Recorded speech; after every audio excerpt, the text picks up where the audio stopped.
Hey, church. Good Rock morning. Thank you for joining us. Turn up your volume and let's worship God together this morning.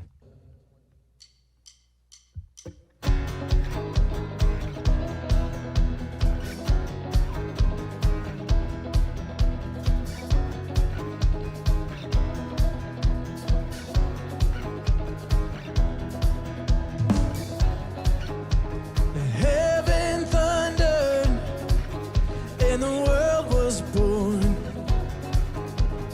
Life begins and ends in the dust you form. Faith commanded and the mountains moved. Fear is losing ground to our hope in you. Unstoppable God, let your glory go on and on.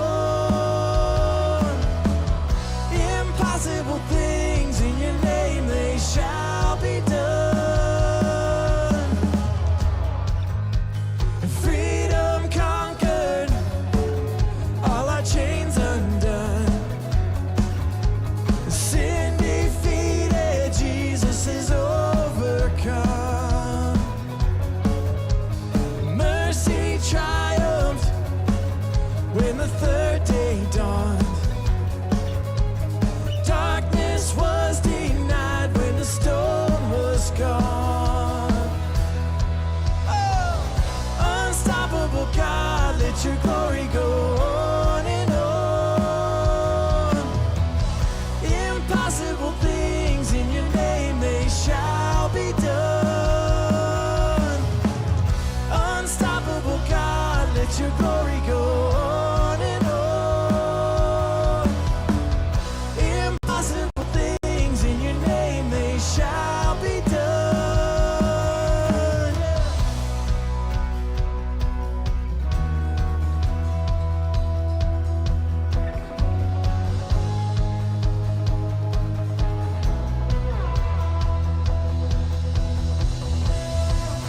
Nothing shall be impossible.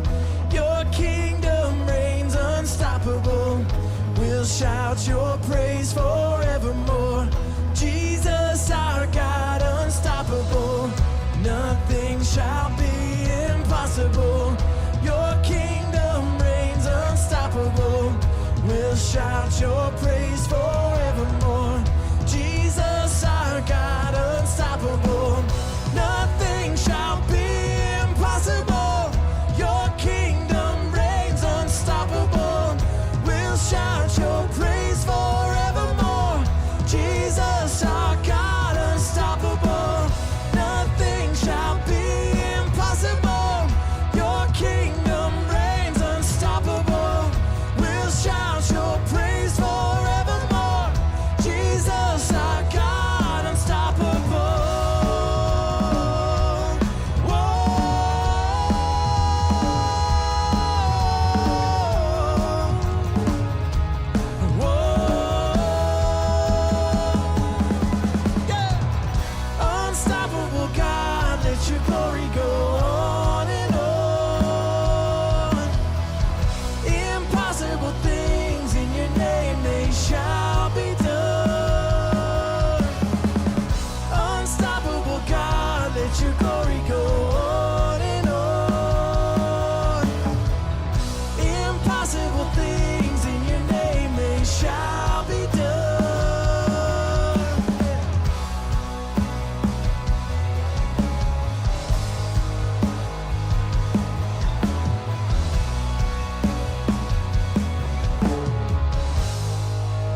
you. Like a tidal wave crashing over me, rushing in to meet me here. Your love is fierce, like a hurricane that I can't escape, tearing through the atmosphere. Your love is fierce, you cannot fail. The only thing I found is through it all, you never let me down. You don't hold back, relentless in pursuit. At every turn I come face to face with you. Like a tidal wave crashing over me, rushing in to meet me here. Your love is fierce, like a hurricane that I can't escape, tearing through the atmosphere. Your love is fierce.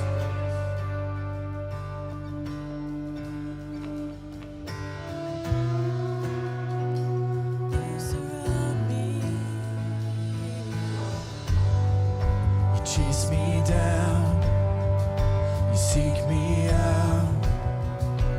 How could I be lost when you have called me found?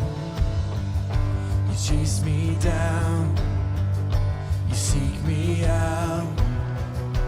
How could I be lost when you have called me found?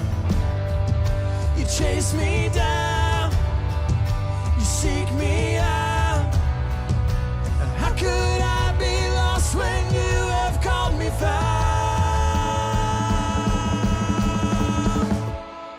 Like a tidal wave crashing over me, rushing in to meet me here. Your love is fierce, like a hurricane that I can't escape, tearing through the atmosphere. Your love is fierce. Oh. Your love is fierce, always, always. Your love is fierce. Even now you surround me. Your love is fierce. Oh.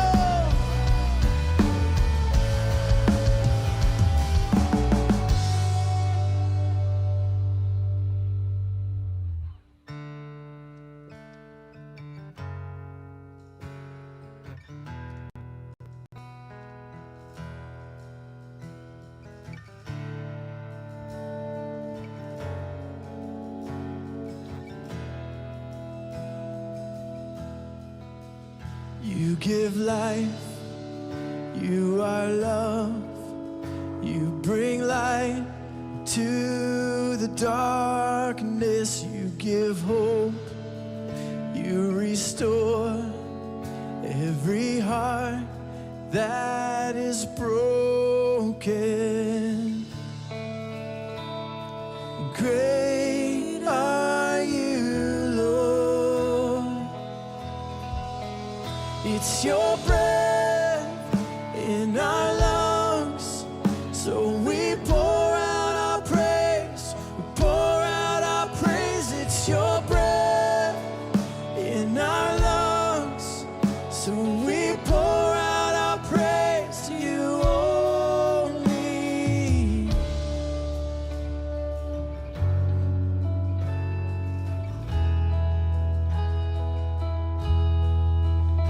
You give life, you are life.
shout your praise. Our hearts will cry, these bones will sing. Great are you, Lord. And all the earth will shout your praise. Our hearts will cry, these bones will sing. Great are you, Lord. Come on. And all the earth will shout your praise.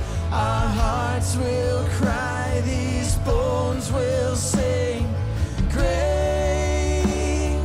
are you, Lord.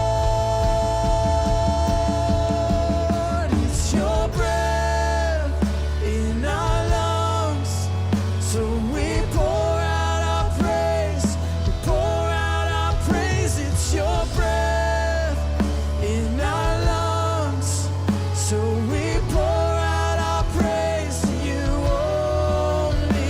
It's your breath in our lungs, so we pour out our praise. We pour out our praise. It's your breath in our lungs, so we pour out our praise to you only.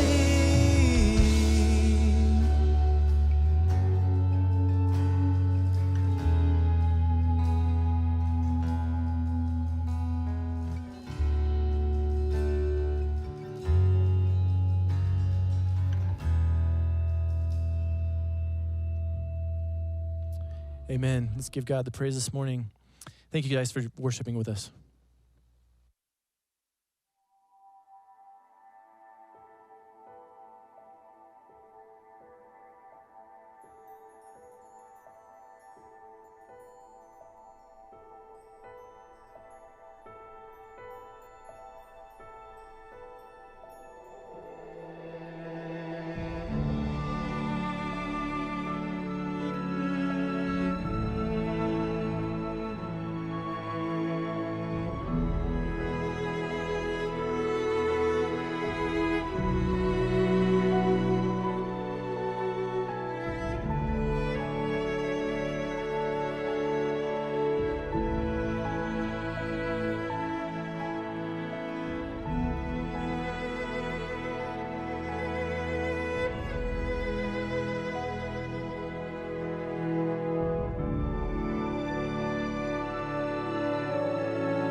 Hey, good morning and welcome to The Rock on this Memorial Day weekend. On August the 14th, 1945, there was a picture taken in Times Square that was simply called The Kiss. And the kiss was a picture of a sailor who was kissing a nurse in Times Square, and that picture became iconic from the standpoint that if it were taken today, it would have gone viral. And the picture was a picture of what was supposed to be a new era. It was an era of peace. It was an era of celebration and prosperity and progress. And for some who saw that picture, it played out in their lives. And for others, not so much. So my question this morning is, how about you? How about you from the perspective that, are there pictures in your life? Are there pictures in your life, whether they're real pictures or imagine pictures in your mind that didn't quite play out the way you thought life would play itself out with respect to frustrations or hurts or heartaches or disappointment or dissatisfactions or disenchantments. And I want you to know that if there are, you're not alone, because all of us have experienced those disappointments and dissatisfactions based on pictures that we had in our minds.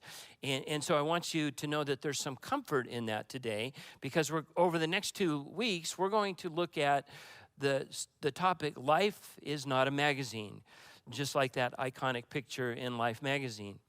And so what we're going to do is we're going to start with a book of the Bible called Ecclesiastes. It was written by supposedly and probably the wisest and wealthiest man in the world, and his name was Solomon. And in that book, there are iconic pictures of his life. And the book starts out this way. It says this, teacher. And what's happening here is that Solomon is identifying himself as the teacher or the preacher, or in some cases, some Bibles call him the orator. And this is what it means. The word teacher or preacher there simply means the one that's calling people out to tell them something. And so in this particular case, what's happening is Solomon is calling us out to take a look at the pictures of life. Not the pictures that we want of life, but the pictures that he has of life, and he wants to give us here. And so he says this, he says, life is fleeting like a passing mist. It's like trying to catch hold of a breath. All of life vanishes like a vapor. Everything is great vanity. What good does it do anyone to work hard again and again, sun up to sundown, all his labor to gain but a little? And so what Solomon is saying just in 2 verses, he's saying, I want to give you 3 snapshots of life, 3 snapshots of my life. And the 3 snapshots are simply this. Solomon says life is 3 things: fleeting, life is a facade, and life is fruitless. And we're going to look at each one of those individually. Life is fleeting. Solomon is saying there's no time. By the time we look around, there's no time. He says it's a facade because when you really look at it, life under the sun, and that's what he's talking about, he says there's no depth. And lastly, he says it's fruitless. In other words, there's no product. And so with those simple opening statements, Solomon is saying, let me explain. Let me take some time and explain to you the 3 pictures of life that I've captured, and maybe you can capture something completely different. And so here's what he says. He says, first of all, Solomon says life is fleeting. In other words, it's short. There's no time. And we're gonna look at a proverb, or we're gonna look at a psalm that Moses wrote.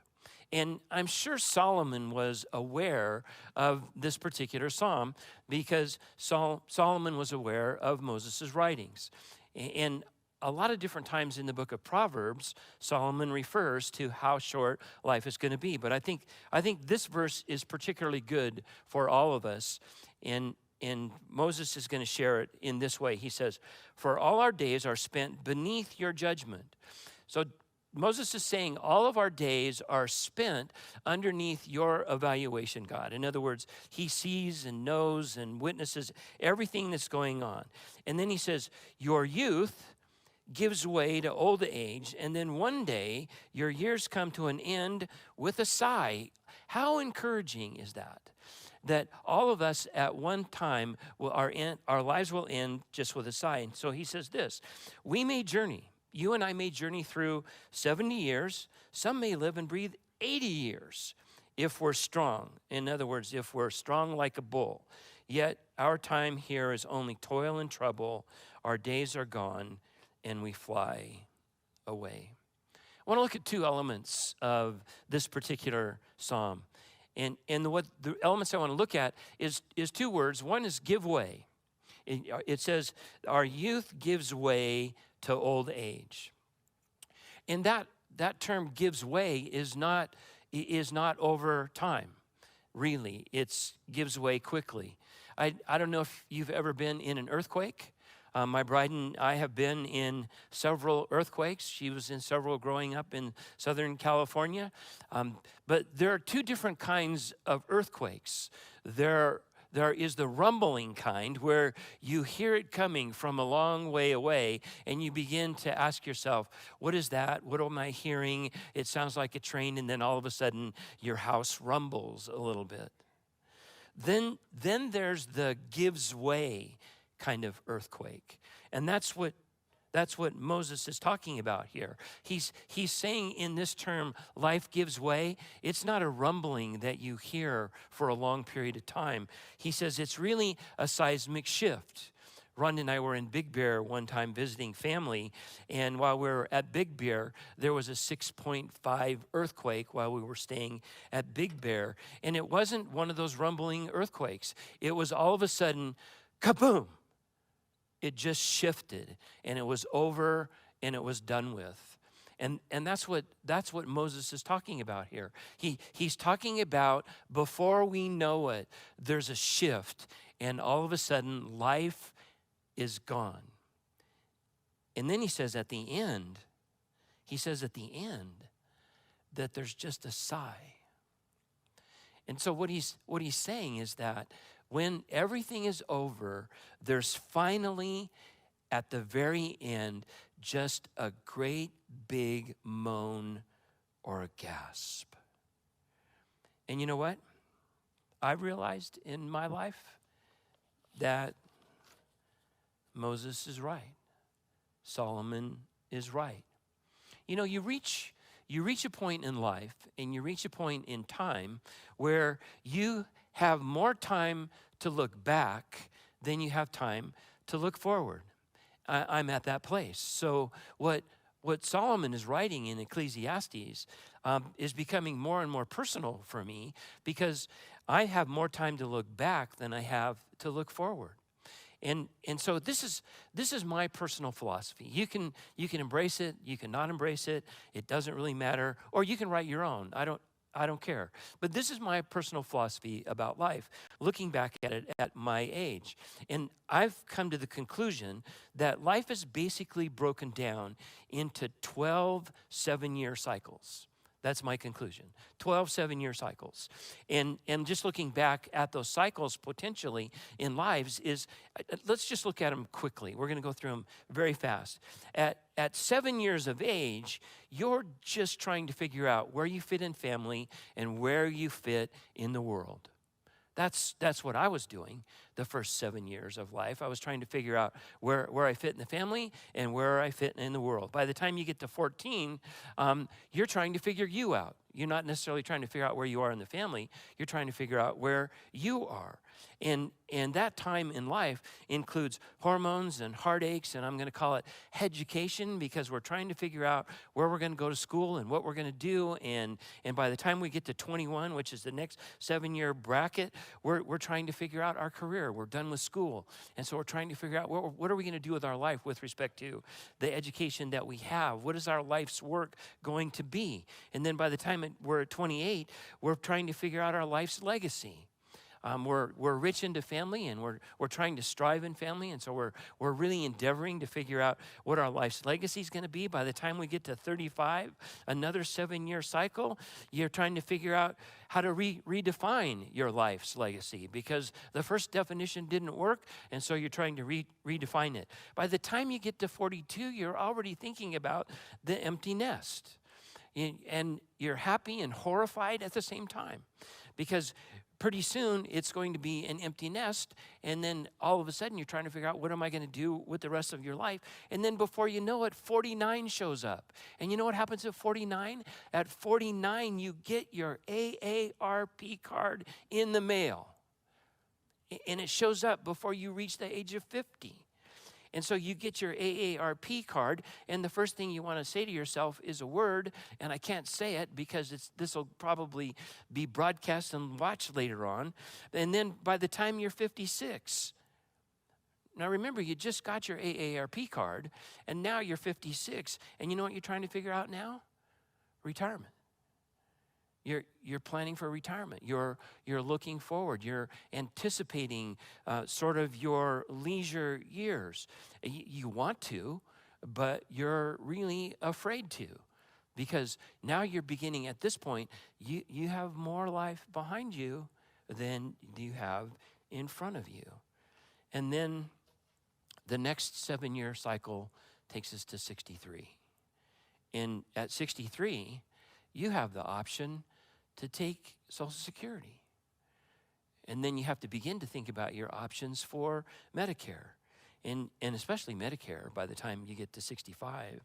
And at 70, the next cycle of life is that you're trying to figure out iCal so you can keep track of all your medical appointments. And then secondly, during that 70 age bracket, you're figuring how to Google all of the soft yogurt places in the town that you live in. And then at 77, you're trying to figure out where life went. And at that point you say, oh, that's what Solomon was talking about. It vanishes like a vapor. And then at 84, you realize you never figured it out. There was a seismic shift, and then you die. And I think that's what Solomon is trying to get us to grasp. And that is, no matter where we are, if you embrace 12 7-year cycles, or you don't embrace it, or you have your own, that life is pretty fast and pretty fleeting. And then he goes on and he says this: life is a facade. Life is not only fleeting, but it's a facade. In other words, there's sometimes really no depth to it. It's very shallow. And here's what he says. In Ecclesiastes 2:11, he says, Yet when I surveyed all my hands had done and what I had toiled to achieve. Now listen, everything was meaningless. Not some things, most things. He says everything was meaningless. A chasing after the wind. Nothing was gained under the sun. And what we have here is probably something that we've had 8 weeks or so to, maybe during this pandemic time, to pause and rethink our cause in life. And what is happening here is that Solomon's saying, I'm going to give you a picture. I'm going to give you a picture of some of my causes in life. And in those causes, I want you to know, remember what the text says. The text says, when I surveyed all that my hands had done. Now here's what's important. In that time and in that culture, when you talked about your footprint in life, most of the time you were talking about the footprint of the land that you owned. It was the footprint of your achievements. It was the footprint of your territory. And those footprints of land that was owned, or land that was garnered over time, had to do with huge stones that were put on the boundaries of your property. And so what Solomon is referring to here, he's saying, I want you to know that I've moved more boundary stones in my life, more than anybody else could ever move. And here's what I found out, that those stones are heavy. Those stones are a lot of work. Every time you move a stone to increase the boundaries or the significance or the value or the well-being of your life, it's a lot of work. And he says, I want you to know it's all fruitless. As a matter of fact, in Ecclesiastes chapter 4, verse 4, he says this, and it became his motivation for moving the stones in his life. He says this: envy fuels achievement. In other words, what motivates me is having more, doing more, being more, accomplishing more than anybody else around me. And so what I do is I constantly am moving the stones in my life so that I can make sure that the stones in my life exceed the territory of all the other people that I know are moving the stones in their life. And he says envy fuels that. And Solomon had plenty Solomon had plenty of everything. And he says, let me give you a picture. You know, you can try to your heart's content. You can try to move the stones in your life as much as you want. But let me give you some snapshots very quickly of the stones that I moved. And he says in Ecclesiastes chapter 2, he says, here are all the things that I tried to accomplish. All right? And if you want to envy anybody, envy me. But no matter what you do, you're never going to be able to catch me. Because if anybody could succeed in life, in moving the stones of life, it would be me. And you have absolutely no chance whatsoever of accomplishing this. And he says, this is what I tried. I tried parties. It says that he tried plenty of wine.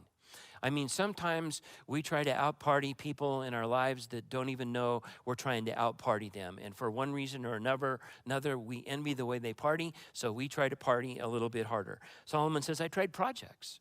I tried all the building projects I could intentionally accomplish, and none of them brought me any satisfaction. He says, I was even able to build a temple for God. And that temple still wasn't significant enough, meaningful enough, or embracing enough for me to be satisfied with what I accomplished. And then he says, you know, I tried to know people. You know, as the king, the biggest king in the known world at that point in time, he knew kings and he knew dignitaries and he knew queens and he knew people of importance. And he said, all of that stuff was just fruitless in my life. And he said, I even tried politics. I tried being the most powerful nation in the world. Israel had national prominence and power as far as the eye could see. And I was never satisfied with any of that as well. And then besides parties and projects and people and politics, he says, let me give this a try. Polygamy. There's a good one. It says, the scripture says he had 700 wives and 300 concubines. Oh my God. Everybody knows one's enough. All right? One is enough. And then he says, then I tried philanthropy. Investing in culture and society just to be known by other people. I wanted to be appreciated. I wanted to be valued. I wanted to be envied. And honestly, if you compared King Solomon's wealth and his philanthropy to Gates and Buffett, Gates and Buffett pale in comparison to what Solomon had. And when I say Buffett, I mean Warren Buffett, not Jimmy Buffett. Jimmy Buffett would have been back up under parties. Okay, it's just so we have that in mind. And then he says, you know, parties weren't enough, projects weren't enough, people weren't enough, politics weren't enough, polygamy wasn't enough, philanthropy wasn't enough. He says, so I'm going to try philosophy in my life. And what did he do? He wrote Proverbs. He wrote proverb after proverb after proverb, proverbs of wisdom. And you know one of the proverbs that he wrote? Listen to this. Now remember, we started this little segment by saying, envy fuels achievement. And so what's going to motivate me is having more than everybody else around me. And then in Proverbs 14:30, he writes this. Now listen. Envy rots the bones. In other words, he said, you know, I tried all that stuff, and you know what ended up happening to me? I just started rotting from the inside. And so here's what Solomon is saying. He's essentially saying that to himself and to us, he's saying this: there's no win in comparison. If we're always trying to win by comparison, it's going to put the in dissatisfaction. Because here's where we live. We live in a time where Solomon is saying, even to us today, that if you're trying to win, nobody else even knows that you're racing. There's nobody's going to win. There's not going to be a trophy. There's not even a finish line. And when it all comes to fruition, there's not going to be any there in trying to get there. And Solomon is really telling us to remember that it's all, going back to the text, meaningless. Nothing is gained chasing the wind. Why are you trying to do that. And once again, he says, if anybody could win, it would be me. And since I couldn't do it, you couldn't do it. Listen to my wisdom. And then lastly, Solomon says, life is fruitless. And now this is a tricky one. And I want us to work through this together. This is a tricky one. It comes from Ecclesiastes 3:11. And this is sort of a juxtaposition that happens in this text.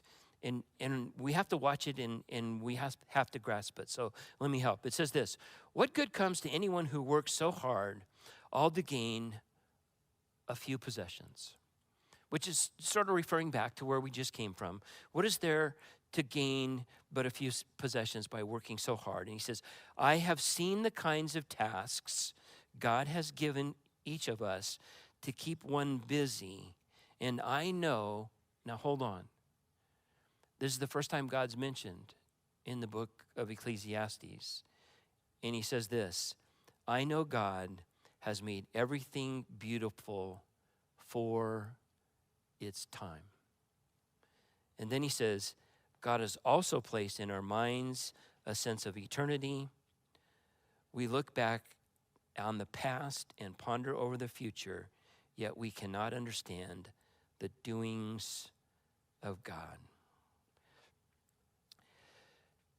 This is important because there's really two closing elements here. And so I want to start with the last element first. God says, God has also placed in our minds a sense of eternity. With all the futility that God sees us going through, at least from our perspective sometimes, we think like we're under the sun, we're visible to God, and we think we're participating in all of these exercises in futility. And yet he says, while all of this is taking place in our lives, he says this, that there is in you a sense of eternity. I've put it in there. It's something that's innate. It's something that's inborn. It's something that's in your soul. It's something that you, in spite of your wanting to do it, in spite of your saying it can't be true, it can't exist, it's not a part of it, it's not a part of anything I'm a part of, God has said, and Solomon says it, that he put in me and in you a sense, now listen, a sense that there's something more than this. There's something more. It's a sense that there's a continuation in life. It's a sense that there's a going on in life. Past our 70 or 80 years, past all of the projects and all of the things that we might want to try to be involved in. He's saying there's a duration that I've instilled in you that's more than what you see, more than what you hear, more than what you might understand right now, that there is longevity. He gives us the idea here, and he says this is a firm fact. I want to plant it in your soul. I want to plant it in your gut, that the idea of perpetuity exists. And so when we begin to have these moments, or we begin to have these thoughts of, is this all there is, and start thinking there must be more, that's from God. God is just maybe just pricking in our soul at that point, that the sense that there's got to be something more to this existence. There's got to be something more to life. And it's the idea of perpetuity. And sometimes we can begin to say, this feels a little bit off. And so I just want to close with this. And you may think it like I used to think it. You may think, this isn't weird. This is how you and I are wired. See, when we have these beyond thoughts, when we have this thinking that goes beyond the right now, when we have this thinking about eternity, about perpetuity, about life past where we are, that's not weird. It's how God wired us. He wired us in a particular way so that we have this sense that there's always more hope than we have in this present moment. And this is where I want to go back to the second element of this text. And it says, God has made everything beautiful for its time. And I've read that verse over and over and over again. And when you think about it, there's things that happened in my life. There's probably things that happened in your life that you don't think are all that beautiful. That's not what it means. That's not what it means. Because here's what it literally means. God says he makes everything beautiful in its time. The word beautiful there is not pretty. The word beautiful there means fitting together. It means I'm putting the pieces together. I'm putting the pieces together of your life. And just like my life, sometimes I don't see how those pieces fit together until I have an opportunity to look back. And when I look back, then I can say, oh, I get it now. This is one of those decisions that I have to make. It's a decision that you have to make. And the decision is this, purely and simply, is that you have to look back over life's strategic putting together moments and answer this question. Were those things coincidental or were those things providential? It makes a difference. It makes a difference as to whether or not you see life as random or happenstance, or do you see life as planned and purposeful? And so for me, I'm just going to give you 3 examples. And then this week, before we finish this series up next week, I'm going to ask you to maybe look at some examples in your life that maybe you've always thought of as coincidental, but actually they're providential. As an example, my bride began my life because a college class was closed and she ended up in my class, which is a whole different story, by the way. Was that coincidental or was that providential? How about in my life, a family tragedy that led her back to church, then me not too long after that? Was that family tragedy a coincidence, or was it part of an overall plan that God had for me and my life that got me to look more at this thing called eternity? How about one day an old preacher who wasn't even scheduled to teach at the church that I attended taught, and he touched the chords of my soul with a story about a rich man and a beggar that was strictly about me. Was that coincidental or was that providential?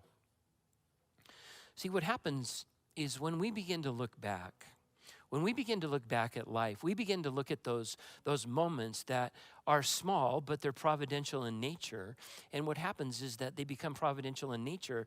And what happens is that they really become spiritual cement in our lives. And so what we do is we start putting together a foundation. We start putting together a belief system. We start putting together that there's something more, because God is beginning now to make everything beautiful in its time. I didn't see it then, but I see it now. I never would have seen it had I tried to look forward, because I just couldn't anticipate it. But here's what does happen. The text says, when we look back at the past, we see one thing. And what's interesting is that if we use these very same pieces of cement, those little things in the past that were providential, what happens is that we begin to look ahead and say, I wonder when the next one's coming.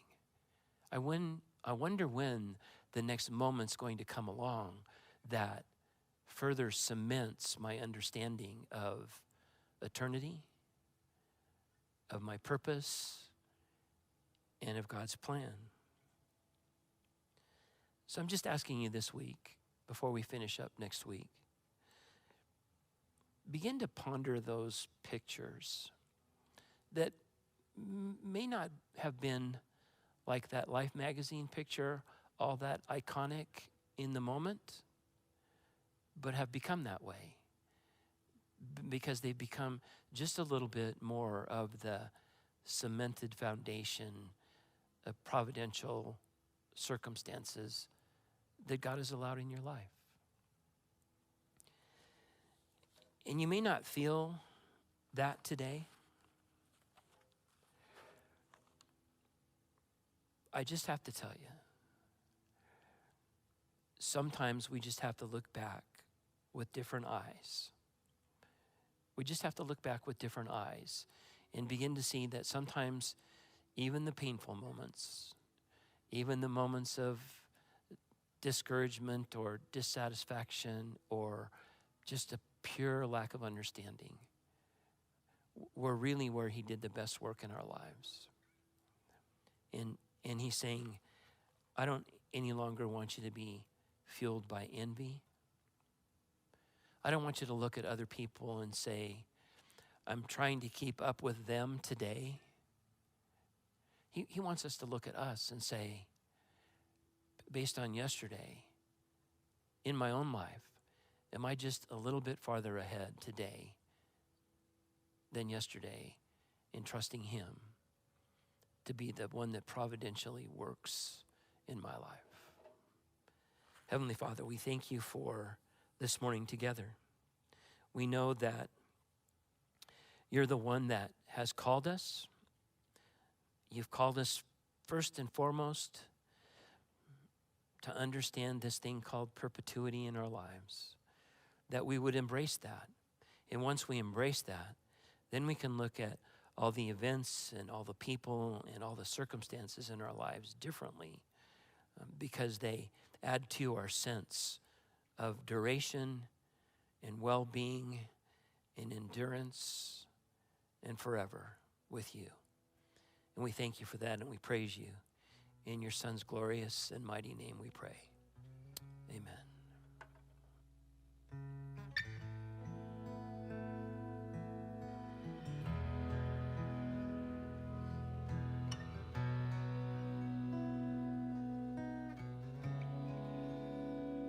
You are here, moving in our midst. I worship you. I worship you. You are here, working in this place. I worship you. I worship you. You are here, moving in our midst. I worship you. I worship you. You are here, working in this place. I worship you. I worship you. You are waymaker, miracle worker, promise keeper, light in the darkness. My God, that is who you are. You are waymaker, miracle worker, promise keeper, light in the darkness. My God, that is who you are.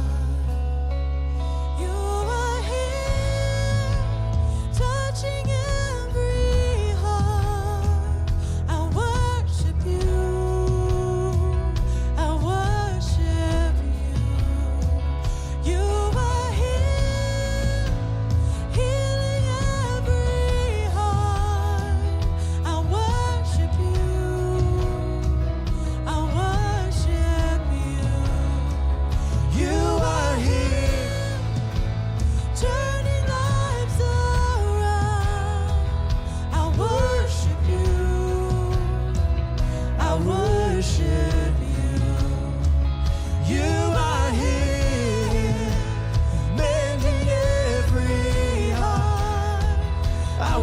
worship you, yeah. I worship you, Lord. You are waymaker, miracle worker, promise keeper, light in the darkness. My God, that is who you are.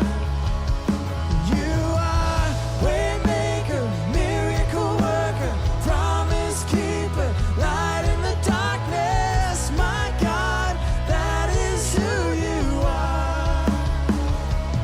You are waymaker, miracle worker, promise keeper, light in the darkness. My God, that is who you are. Yeah.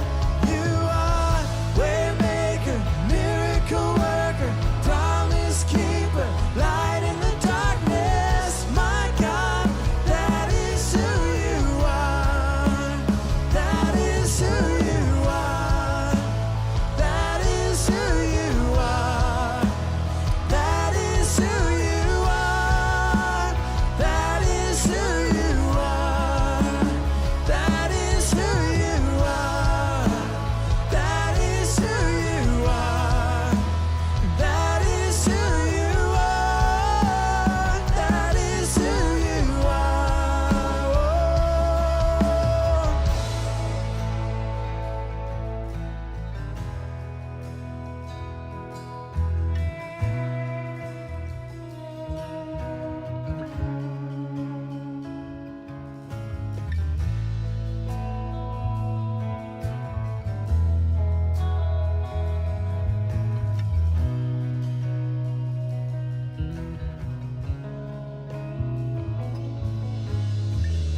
Even when I don't see it, you're working. Even when I don't feel it, you're working. You never stop working. You never stop working. Even when I don't see it, you're working. Even when I don't feel it, you're working. You never stop working. You never stop working. Even when I don't see it, you're working. Even when I don't feel it, you're working. You never stop working. You never stop working. Even when I don't see it, you're working. Even when I don't feel it, you're working. You never stop working. You never stop. You are waymaker, miracle worker, promise keeper, light in the darkness. My God, that is who you are. You are waymaker, miracle worker, promise keeper, light in the darkness. My God, that is who you are. Oh, that is who you are. That is who you are. That is who you are. That is who you are. That is who you are. That is who you are. That is who you are. That is who you are.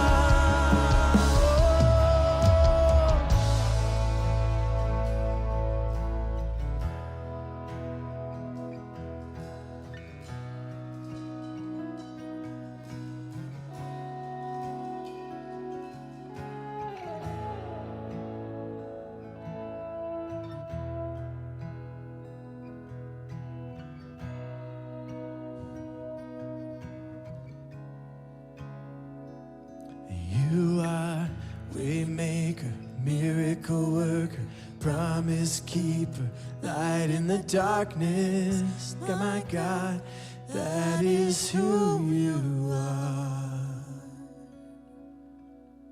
Amen. Thank you guys so much for joining us this week. We'll see you again next week.